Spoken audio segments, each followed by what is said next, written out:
Good evening, everyone.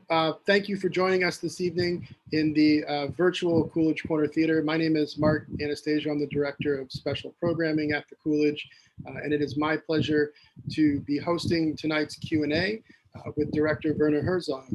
We are here tonight because the Coolidge has opened Werner's newest film, Nomad, in the footsteps of Bruce Chatwin, which began playing Friday, and it is available currently. We hope that you'll all take the time to rent the film if you haven't already. But without further ado, I'd like to introduce Werner Herzog. Hello, good evening out there. Unfortunately, we can only meet in the world of the cloud, something virtual, but let's try and manage it. It's wonderful to see you again, Werner. Thank you. Yes, I have such fond memories of the big fortress in the world of cinema. It's made last long. It made outlive all battles and mishaps and dark times. You will be solid.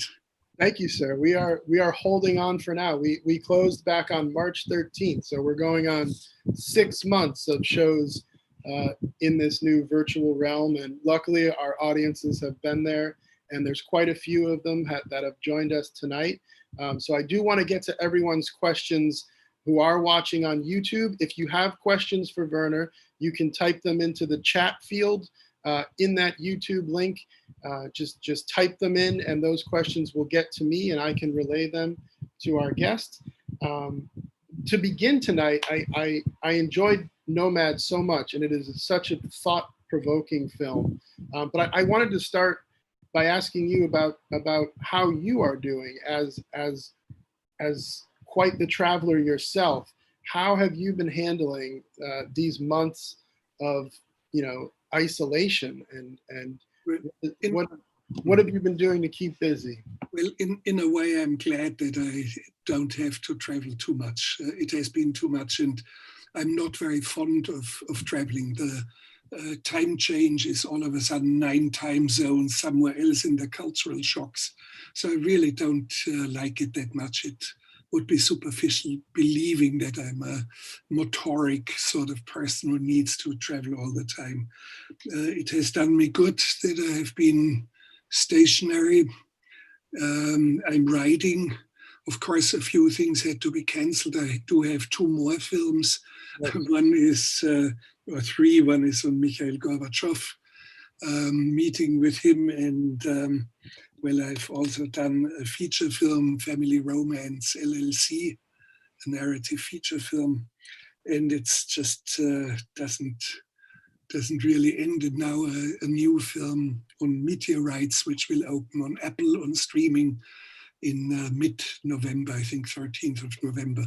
But I've been writing, and it's fine for me. You can lock me up in a dark cave. As long as I have enough light to see what I'm writing, I would be fine. A few books, of course, I would need. The film Nomad, I wanted to know how long this idea had been gestating with you. It's, Bruce passed away in 1989, correct? Yeah. And how long had you known you wanted to make a film about Bruce, and what was the catalyst that? Well, I never planned to make a film. Okay. There was absolutely no plan, because we had such a common wavelength in many things in the worldview that we shared, not completely, but in its large outlines. So I never planned to do a film. It was not necessary. However, the BBC approached me. There will be the 30th day of Bruce's death.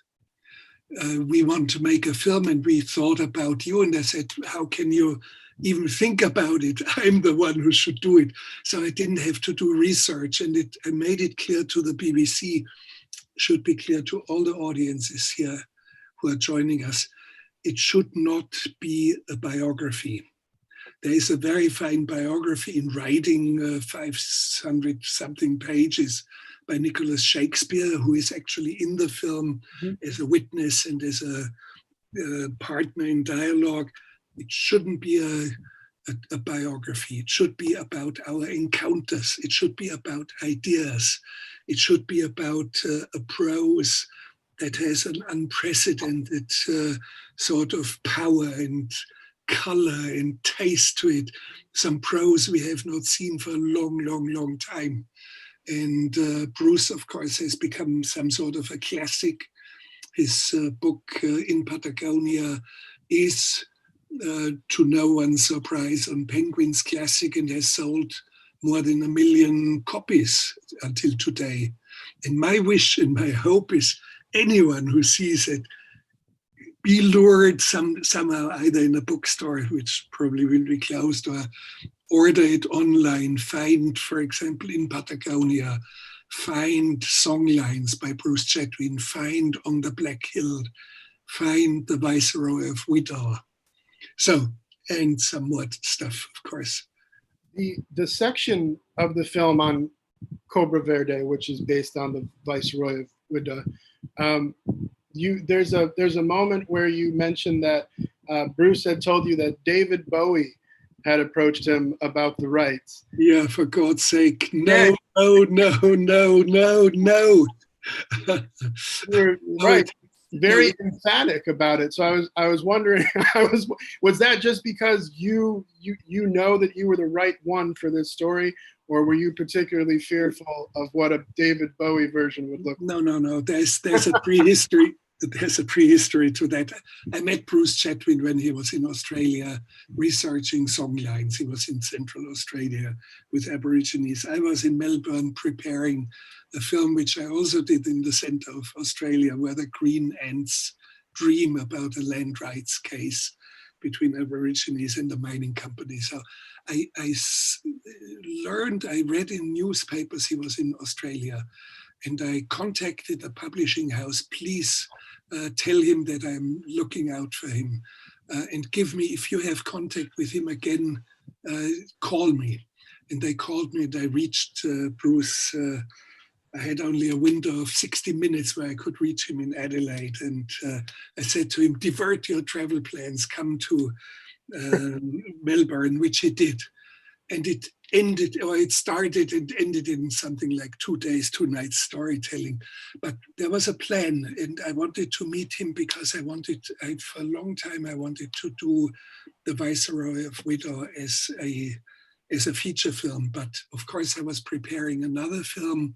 I didn't have any money. I didn't have any actors yet. And so I said to him, please sit on the rights. And if anybody should ever come being seriously interested in it, let me know, give me a shout. So one day Bruce tells me, oh, there's David Bowie who would like to play Cobra Verde. And I said, oh no, I have to jump in and squeeze him out of the nest like a cuckoo. We do have some questions coming in from the audience that I'd like to get to. Let's see. J. Scott Craig from YouTube asks, how might you and Mr. Chatwin have worked together if he had lived for many more years? Very hard to say, because in fact we have worked together on one film, The Viceroy of Widor, his novel, and my film Cobra Verde, which is based on it. However, I disengaged myself from him when I wrote the screenplay, because I said, Bruce, your novel is narrated in concentric circles. It does not function well in cinema. It's much more linear, how you are thinking and moving through a story. So let me do it alone. He said, fine, just write it. And as you can see in the film, for the first time when we are at the Bodleian Library in Oxford, which holds all the treasures, all the writings of Chatwin, his biographer all of a sudden shows me my screenplay that I sent to Bruce, and with very thin pencil, he annotated it, dozens, hundreds of annotations, which he never showed me. And I said, oh, I don't need to read it. I made my film, he wrote his novel, so it's more for scholars. And probably we might have collaborated on something else. but probably with a healthy separation of the pure novel writer and the filmmaker. Matthew Battles asks, both your fiction characters and the subjects of your documentaries struggle with competing urges driven to light and dark. Was there a dark side to Bruce Chatwin? And if so, what role might it have played in his art? That's a deep question and very hard for me to answer, because I knew him to a certain profound depth, but it was like fleeting glimpses into him, because I always had the feeling there was something which kept me at some distance from him. We kept a very cautious physical distance, for example. I did not know that he was gay as well. I mean, he was married, and I cannot somehow spot who is gay or not. I can't even tell. I have no sensory organ, but somehow I had the feeling we had to stay physically apart. We had to join into a certain depth only at very specific moments. But the question points at something which I noticed. Yes, there was a very, very dark side to him as well. I wanted to go back to the annotated script. You mentioned that you didn't read it and that it was something you left up to scholars. But was there any temptation to, or was that an immediate decision?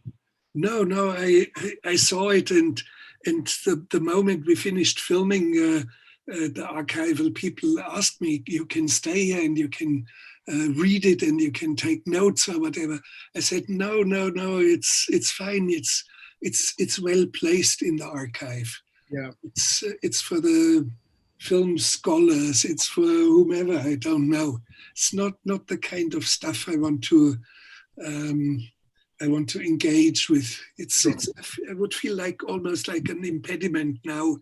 Engage myself after the fact with some sort of fine-tuned ideas here and there. The only thing that I noticed, page 1, where I have an index of the characters, and I named a few characters anew. I put some names in it that are not in the novel, and he immediately made corrections or annotations about the names. So that's the only thing I saw. We have a question coming in from someone whose handle is Music for Now, that says, "Hi Werner, this is unrelated to your film, but don't you have another documentary film coming soon called Hate in America?" Hate in America is something 15 or maybe 20 years back. It was discarded and dismissed at the time, but sometimes somebody wrote about it or mentioned it on the internet, and sometimes things have a very, very long life. Yeah. The half-life of that project was only 2 weeks long.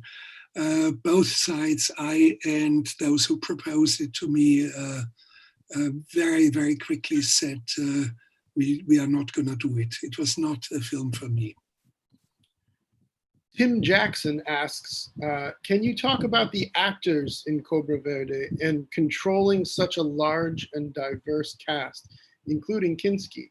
And what was Chatwin's reaction to that film? Well, Kinski, at that time, that was our fifth feature film, was out of control. He was already in his next film, or in his first film that he would direct himself, Paganini.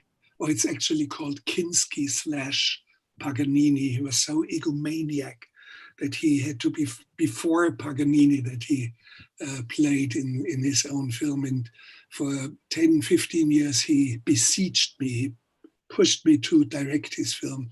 And I said to him, "Klaus, this is beyond repair. You have 600 pages of completely confused screenplay. There's only one constant in it, every half page there's fornication, and then there's fiddling, and then there's fiddling and fornication, and it goes for 600 pages.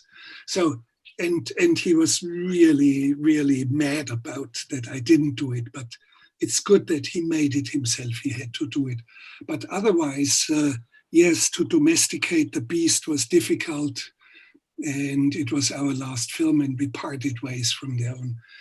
But of course, you see, for example, that I have a real African king in Ghana. There are small kingdoms still in place. And one king who brought his 450 people entourage, his drummers, his dancers, his court poet, his musicians, his women. He had 52 women or so, wives. And some of the children and so on, and to bring him into this. And Bruce had never seen anything like this. And he said, I invited him to come to the set in Ghana, although he was very, very ill at that time already. But he managed, and he came, and he was totally, totally perplexed that I put it into reality, something that went even beyond his novel. And then, of course, you have people in Brazil and language barriers. And so, but that's what we do as directors. If you don't have it in you to streamline everyone and bring them into one coherent story, in one coherent style, you shouldn't do the work.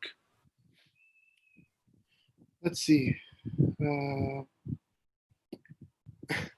This is from Sam Storm, asks, Werner, as someone who has famously eaten his own shoe, what advice would you give to someone who is thinking about following in your footsteps? Yeah. Number one, don't follow in my footsteps slavishly. Be on your own, take your own route. Stick to your own culture, stick to your own ideas. It would be awful if there were ever a clone of me out there. That would be unbearable. The thought for me is unbearable. But my advice is be a good soldier, be courageous, take responsibility, develop a sense of duty, do your job, learn the lessons from defeats. So many things that a good soldier should have and learn. So that would be very much in general. Don't become a second Herzog. Please, please, please, no. Here's a question following up on Brazil.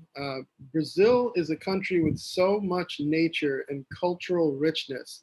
However, we are seeing a decline in our production of good movies. What is your opinion about Brazil evolution in arts? Brazil has always been very vibrant, and you immediately notice when you listen to Brazilian music.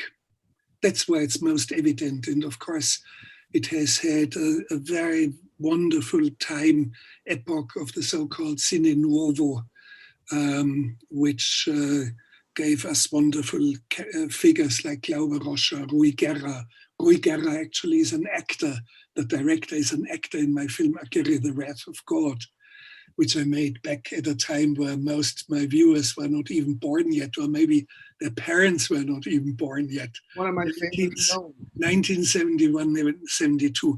So yes, there's and very fine writers, great writers in Brazil. So, and an art scene, a vibrant art scene, in particular in Sao Paulo, I think.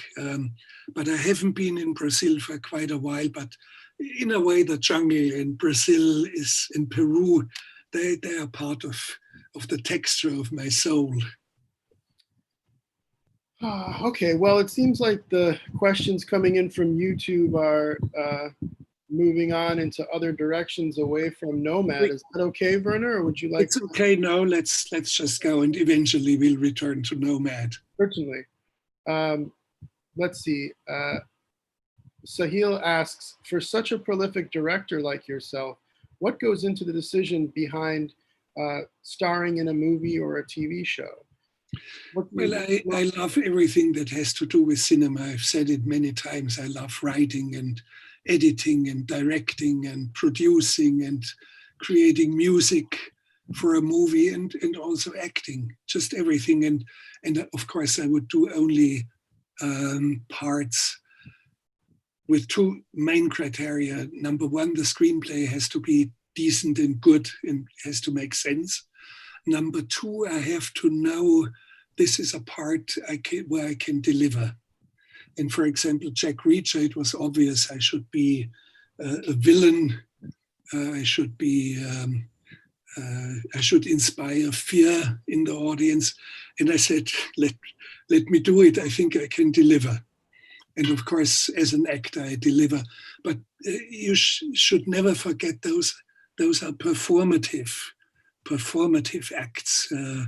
And people sometimes read traits, parts of my own character into from my leading characters into me, right. Which is highly dubious for me. Or sometimes when I play a character in a movie, they think he must be like that. No, not so. I'm completely and utterly in a performance, and I know what is needed for a screen. Yeah. Speaking of knowing what is needed, so there was that story that went around from the set of The Mandalorian that they were shooting both a CGI Baby Yoda and a practical effects Baby Yoda. And there was a story going around that Werner Herzog told them that they should stick to the practical puppet and that anything else was akin to cowardice. Is there any truth to that? Yes, I said that in half a sentence, and not knowing the nature of the internet well enough, a couple of tens of million comments came in, flooding in. Anyway, but let me put it in simple terms. The Mandalorian utilized a new form of visual screens around you. It's not green screen. So the time of green screen should be over, which was very artificial. As an actor, you would act towards a green screen, which meant there was the bad guy approaching you, but you only see green. And landscapes you do not see. And they had some sort of round horizons where both actors and camera would see the planet on which you were moving. So where cinema always basically has been and where it should be back at its best. And they had a phenomenally well-crafted little puppet and filmed it. And it was a phenomenal mechanical achievement. And of course, two technicians who did the joysticks and the mechanics for moving the eyes, the lips, the facial expressions. And it was so convincing when they contemplated to do it for safety on green screen and completely artificially created. I said to them, you see it, don't you? Haven't you seen it on your screens? And they always have this kind of, how do you call it, digital village or so. They have many screens. Everybody is glued to the screens. You could see on the screens that this was an extraordinary result. So don't be cowards. Stick to what you see. That's excellent advice. Well, it shouldn't come from me. Anyone could give this advice. You don't need to be a filmmaker. Mm-hmm. Let's see, here's a question from Equilibrium Bodywork and Yoga. It's a plug on YouTube. We cinema lovers pine for the big screen. What, if anything, do you think or feel is lost when we are viewing films on tiny screens, televisions, and so on? Are people losing it? I'm still a man of cinema. That's why I love your Coolidge Corner so much, yeah, because this collective experience in the big screen and surround sound in loudspeakers that are phenomenal nowadays. So for me, the mother of all battles is still the theaters. But of course, everything has shifted, or much has shifted, to streaming platforms, and it started way before we had the pandemic. And something that gave me to think is the 14, 15-year-old daughter of an actress of mine. I asked her, what have you seen of your mother in theaters? She said, none, and she wasn't really that much interested to see her own mother on the screen anyway, and she would view it with her friends on small screens. And I said, why don't you go to theaters? And she said, because it's dark there and we do not know anyone around, which gave me to think. And of course, I'm hoping for a culture where you have fairly large flat screens, plasma screens on your own wall, larger than our plasma screens where we watch TV. And they are coming.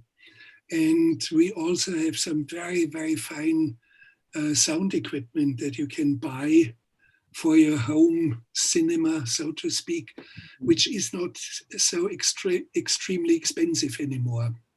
So there might be a new culture of cinema emerging. I would like, for example, to remind you that sometimes I invite a few friends and we have a good beer and a steak, and then we say we have to see a film by Buñuel now from 1956. Are you ready?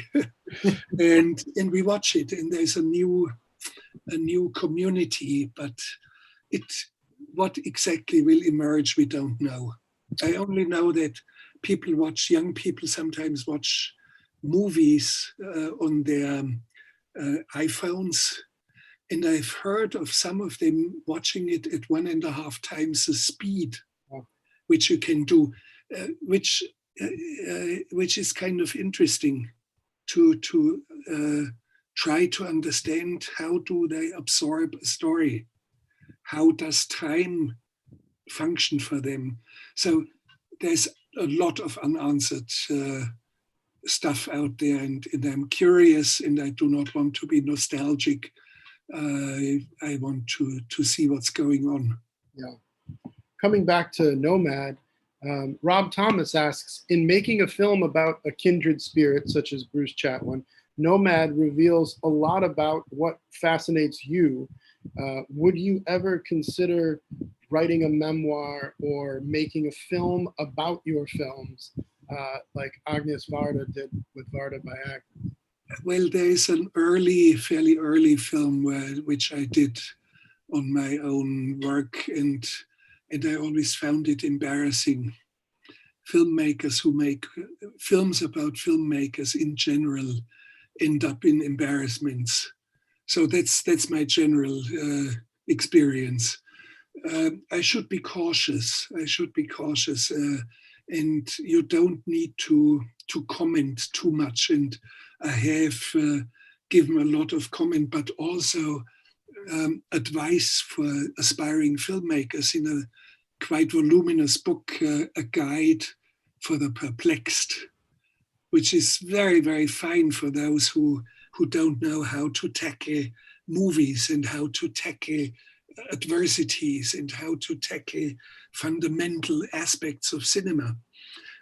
So you should be cautious, or I should be cautious to stay away from over-explaining. The magic of cinema is affected by it. We've got time for one last question from the audience. I just want to remind everybody that Nomad, in the Footsteps of Bruce Chatwin, is playing now in the Coolidge virtual screening room, and everyone should take the time to watch it. It is an incredibly beautiful film and very thought-provoking. And as Werner told you earlier, you should seek out the writings of Bruce Chatwin. Yes, because it has the same wild characters and ideas that I'm trying to bring to life on my screen in Nomad. Our final question for the evening comes from Clark, who says hello, and that he's always amazed by your readiness as an interviewer to ask complex and emotionally involved questions in very few words. Are you ever surprised by where those questions take you? Of course, always, because I'm poking into the unknown, and I'm not a journalist, and it becomes very clearly visible and palpable for the young man who asked the question. I come without a catalogue of questions, and you can also tell that I know what I'm talking about, because it's ideas that have engaged my mind for a long time, in Bruce's mind, and also where it comes from. I'm a man who reads. I do not watch many films, but I read. And if you ever want to become a filmmaker, if you ever want to lift yourself beyond mediocrity, you have to read. My advice is, and it's not only Chatwin, my advice is read. That will make you into a filmmaker, and that will make you in anything that you are doing. We do not read enough, and this whole culture of storytelling and timing and language and ideas has become too evanescent in a time where we communicate via Twitter. Werner, it was a pleasure to see you again. Yes, and next time I certainly will show up in person. That'll be wonderful. Yes. Thanks to everybody who joined and watched tonight. And please do check out Nomad. And yeah, good night. Good night, and thanks for joining, and best